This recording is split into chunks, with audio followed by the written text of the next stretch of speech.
Relation అనే దానికి దేవుడు పునాది వేస్తున్నాడు చూడండి. సంబంధం అనేది ఎంత గొప్పదో దేవుడు పునాది వేస్తున్నాడు చూడండి. సృష్టిలో బంధం అనేది ఎంత విలువైందో చెబుతున్నాడు చూడండి. మొదటి దినం మంచిదన్నాడు, రెండవ దినం మంచిదన్నాడు, 3, 4, 5, 6 దినాలు మంచివని 6వ దినాన మంచిని చేసిన దేవుడు అంటున్నాడు, ఈడు ఇలా ఉండడం మంచిది కాదు. జంతువులను చూశాడు, పక్షులను చూశాడు, అన్నిటినీ చూశాడు. నరుడు ఒంటరిగా ఉండడం మంచిది కాదు.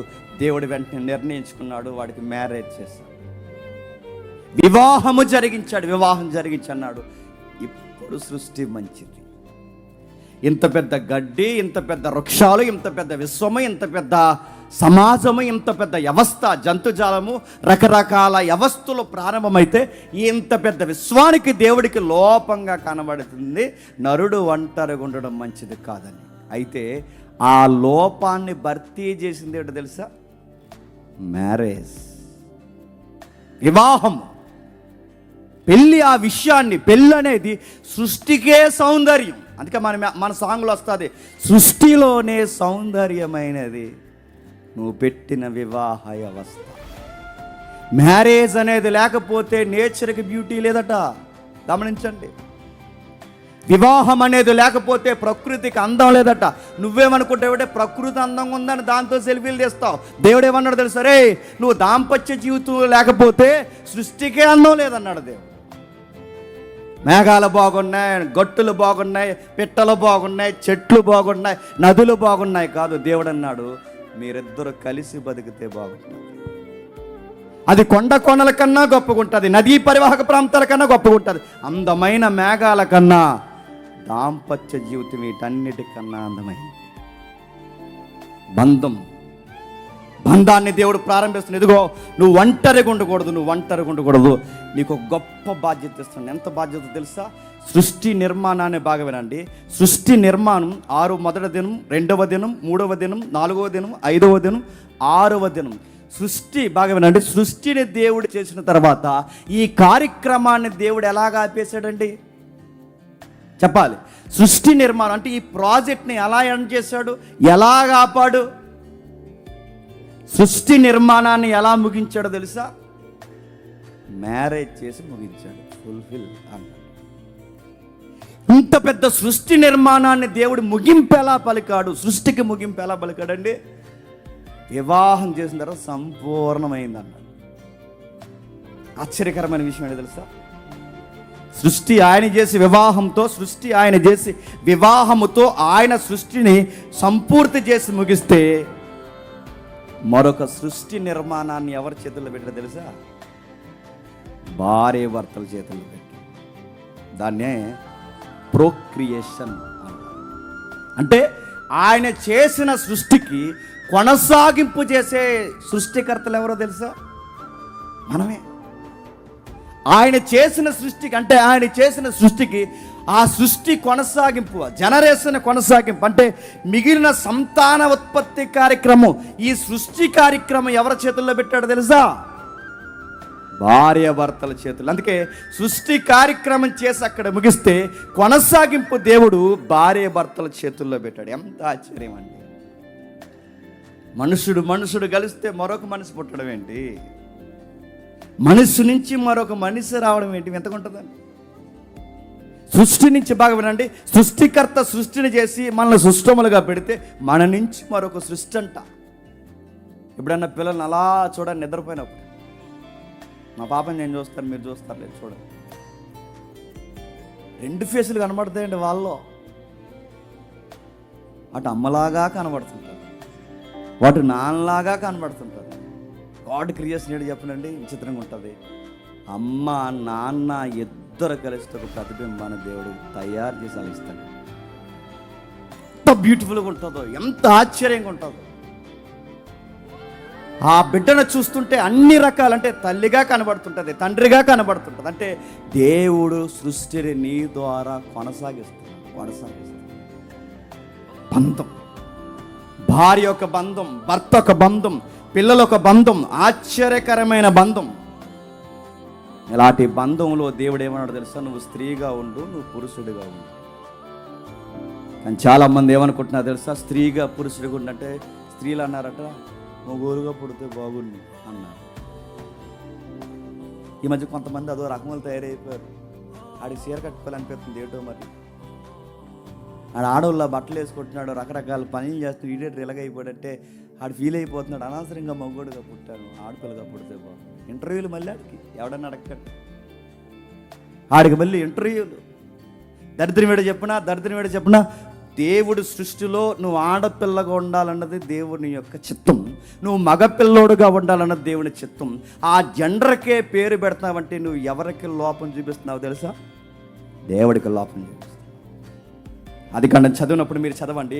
దేవుడు తన స్వరూపమందు స్త్రీనిగాను పురుషునిగాను, స్త్రీనిగాను పురుషునిగాను, దేవుడు తన స్వరూపమందు స్త్రీనిగాను పురుషుడిగాను చేశాడు. స్త్రీ పురుషుడు అంటే నువ్వు దేవుని స్వరూపం స్త్రీవైనా, నువ్వు దేవుని స్వరూపం పురుషుడివైనా, మీరు సాక్షాత్తు దేవుని స్వరూపం. మీరు ఎలా ఉండాలని, మీ రంగు ఎలా ఉండాలని, మీ ఎత్తు ఎలా ఉండాలని, మీ అందం ఎలా ఉండాలి, మీ పల్లవరస ఎలా ఉండాలి, మీ కళ్ళు ఎలా ఉండాలని, మీ ముఖ్యంతో ఉండాలని, ఇదంతా కోరికని డిజైన్ చేసుకున్నది ఎవరో తెలుసా? దేవుడు. గుర్తుపెట్టు. తనలా చూడాలనుకున్నాడు, తన గుణగణాలతో చూడాలనుకున్నాడు. అలాంటి నిర్మాణాన్ని నువ్వు పేరు పెట్టుకుంటున్నావంటే నేనేమన్నా. అప్పుడప్పుడు అనేస్తుంటారు గొడవల్లో వచ్చినప్పుడు, ఈ భార్య భర్తలు మీకే, మీరు మగోళ్ళు అంటారు. మరి మీరేంటి డైనోసార్లా? మీకే మగోళ్ళు అంటే మగోడు ఎంత విలువైనోడో గుర్తుపెట్టుకోండి. ఆడపిల్ల కూడా దేవుని దృష్టిలో అంతే విలువైన. ఆడపిల్ల ఎంత విలువైనదో దేవుని దృష్టిలో మగపిల్లోడు కూడా అంత విలువైనోడు. వీళ్ళిద్దరి ద్వారా దేవుడు కోరుకున్నాడు, ఒక చక్కటి బంధాన్ని ఏర్పరిచాడు. ఏమంటున్నాడు చూడండి, 2వ అధ్యాయం 15 వచనం, త్వరగా 2వ అధ్యాయం 15 వచనం. మరియు దేవుడైన యెహోవా నరుని తీసుకుని ఏదైనా తోటను సేద్యపరచుటకును దాన్ని కాచుటకును దానిలో ఉంచెను. మరియు దేవుడైన యెహోవా తోటలో ఉన్న ప్రతి వృక్ష ఫలములను సేద్యపరచుటకును కాచుటకును. ఇప్పుడు చెప్పండి, కుటుంబ బాధ్యత అనేది ఎంతమంది మీద ఉందో చెప్పండి? ఇద్దరి మీద. కుటుంబం నాశనమైందంటే, కుటుంబం తేడాగా ఉందంటే, కుటుంబం పతనమైందంటే ఇద్దరిలో ఎవరిది బాధ్యత చెప్పండి? ఇద్దరిదే. కుటుంబంలో ఎవరైనా తప్పు చేస్తే దేవుడు అడిగే స్టైల్ చూడండి. ఆదాము తిన్నా అవ్వ తిన్నా, ఆదాము తప్పు చేసినా అవ్వ తప్పు చేసినా గుర్తుపట్టండి, దేవుడు ఇద్దరిని అడుగుతాడు. మా ఆయన వల్లే పాడైపోయిందంటే దేవుడు ఊరుకోడు, మా ఆవిడ వల్లే పాడైపోయిందంటే దేవుడు ఊరుకోడు. ఎందుకంటే మీరు సేద్యపరచాలంటే ఈ ఆజ్ఞ ఇద్దరికే. కాపలా కాయాలన్నా మీ ఇద్దరే, సేద్యపరచాలన్నా మీ ఇద్దరే. కుటుంబంలో ఏది జరిగినా, ఎవరి వలన డిస్టర్బెన్స్ జరిగినా దేవుడు ఒక్కరిని అడగడు, నిలదీసి ఇద్దరిని అడుగుతాడు. ఏం చేస్తున్నారా అని అడుగుతాడు. ఈ లోకల్ కోర్టులు, ఈ జడ్జి గారు, ఈ న్యాయ వ్యవస్థ ఒక్కరిని డిఫెండ్ చేసి అడుగుతుందేమో కానీ దేవుడు అడుగుతాడు, మీ ఇద్దరిదే బాధ్యత. ఫ్యామిలీలో నాదేమి తప్పు లేదా, అదేమి నీది తప్పు లేకపోవడం ఏంటి? ఆయన తప్పు చేసినా నువ్వు పనిష్మెంట్ తినాలి, నువ్వు తప్పు చేసినా ఆయన పనిష్మెంట్ తినాలి. ఇద్దరికీ దేవుడు సమానంగా పని. అందుకే తప్పు జరిగినప్పుడు అవ్వనే వదలలేదు. చెప్పండి, వదలడు ఆయన. గుర్తుపెట్టుకో, రిలేషన్ అంటే అదే. వ్యాధి ఎందును, బాధ ఎందును అదే రిలేషన్ అంటే గుర్తుపెట్టుకో. కష్టంలో, నష్టంలో, ఇబ్బందులో, సమస్యలో, బాధలో, డబ్బుల్లో, అప్పుల్లో, సమస్యలో, ప్రతి కన్నీటిలో, ప్రతి నవ్వులో ఉండేదే వివాహ బంధం అంటే ఏమనుకుంటున్నా?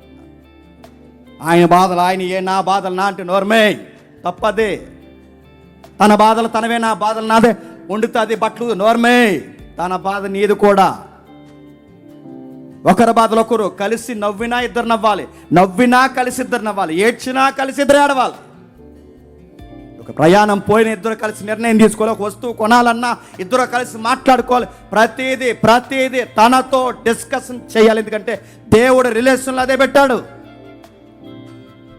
రిలేషన్లో అదే దేవుడు పెట్టాడు. బంధం ఏర్పరిచాడు దేవుడు.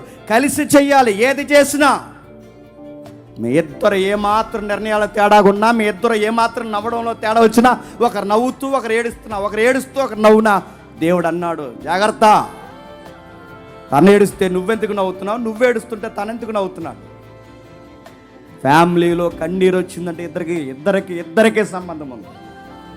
కుటుంబంలో బాధ కలిగితే ఇద్దరికీ సంబంధం ఉంది. నవ్వులో ఇద్దరికీ సంబంధం ఉంది. ఆయన చేసిన అప్పుల్లో ఇద్దరికీ సంబంధం ఉంది. అది వెళ్ళా ఆయన అడగండి అనుకో, బాధ్యత లేడు దానికి. చెప్పు, అప్పు చేసే ముందు చెప్పు, తిప్పలు తెచ్చే ముందు చెప్పు, ఆలోచించి అడగమని చెప్పు. మీ ఇద్దరికి బంధం ఉంది, బాంధవ్యం ఉంది. మీ ఇద్దరు ఏమాత్రం నవ్వులో తేడా వచ్చినా, మీ ఇద్దరు ఏమాత్రం ఏడవల్లో తేడా వచ్చినా, మీ ఇద్దరు ఏమాత్రం హెచ్చుతగ్గులు సమానంగా లేక హెచ్చుతగ్గులు కనబడినా సమానంగా కనబడకపోతే ఇది ఎవరు అబ్జర్వ్ చేస్తారు చెప్పనా? నీ పిల్లలు చూస్తారు, ఖచ్చితంగా చూస్తారండి పిల్లలు. సీరియస్గా మీ ఇద్దరు మాట్లాడుకోండి, చిన్న హృదయం చెదిరిపోద్ది వాళ్ళు. సీరియస్గా మాట్లాడుకోండి, వాళ్ళు గోడ వైపు తిరిగి ఏడుస్తారు. సీరియస్గా మాట్లాడుకోండి, వాళ్ళు అక్కడి నుంచి వెళ్ళిపోతారు. సీరియస్గా మాట్లాడుకోండి. ఎట్కరం అనుకుంటున్నారు పిల్లల ముందు గొడవ పెట్టుకోవడం అంటే? చాలాసార్లు చాలామందికి ఎద్దుల్లాగా ఎదుగుతారు, బుద్ధి జ్ఞానం ఉండదు. వాళ్ళ ముందు గొడవ పెట్టుకుంటారు, వాళ్ళ ముందు అరుచుకుంటారు. నోర్మే బయటకు పో, ఆ బాత్రూంలో పోయి కొట్టుకోండి ఇద్దరు. లోపల పో. ఆ పిల్లలు ఎదిగే పిల్లలు ఉన్నారు. మీరు ఎలాగ కొట్టుకుని తట్టుకొని మీరు ఇలాంటి మాటలు మాట్లాడుకుంటే ఏమనుకుంటారు వాళ్ళు? బ్యాడ్ ఎగ్జాంపుల్ చూపిస్తే ఒక బ్యాడ్ ఎగ్జాంపుల్ ఏంటి చెప్పిన? మ్యారేజ్ అంటే ఇలాగే ఉంటుందిరా, పెళ్ళి అంటే ఇలాగే ఉంటుందిరా, మాలాంటి సావు నువ్వు సావకరాన్ని నీ కొడుకు నేర్పిస్తున్నారా? భార్యగా భర్తగా కలిసి పెళ్ళంటే ఇలాగ ఏడుస్తుందిరా, ఇలాగ కొట్టేస్తాం, అందుకే పెళ్ళిళ్ళు వద్దురా అని చెప్తున్నారా? ఇండైరెక్ట్గా మెసేజ్ ఇస్తున్నారా? ఇలాంటివి నేర్పిస్తాడు. రెడ్ లైట్ ఏరియాలో తిరుగుతాడు, ఏమనుకుంటున్నావు పిల్లం లేకపోతే? ఇలాంటివి నేర్పిస్తాడు. ఎక్కడ తిరుగుతాడు? నేను మనకు కావాలని అంటున్నాను. కొన్ని దరిద్రపు సెంటర్లో తిరుగుతాడు, హెచ్ఐవి ఏమనుకుంటున్నావు? పాడి పనులు చేసి సుఖవేదలు వచ్చేస్తాడు, ఈ కొడుకు పోతాడు. ఎవరు పెళ్ళని ఒక బ్యూటీ నువ్వు ఎందుకు చూపించలేకపోతున్నావు? ఎందుకు కనబరచలేకపోతున్నావు? కొట్టుకోవడమే సంసారం అనుకుంటున్నారా? తిట్టుకోవడమే సంసారం అనుకుంటున్నారా? నడుతున్నాను. పిల్లలు జాగ్రత్త. మీ బంధాలు సరిగ్గా ఉంటే, మీ పిల్లల బంధాలు సరిగ్గా ఉంటే దీన్నే రిలేషన్ మెయింటైన్ చేయడం అంటారు. దాన్ని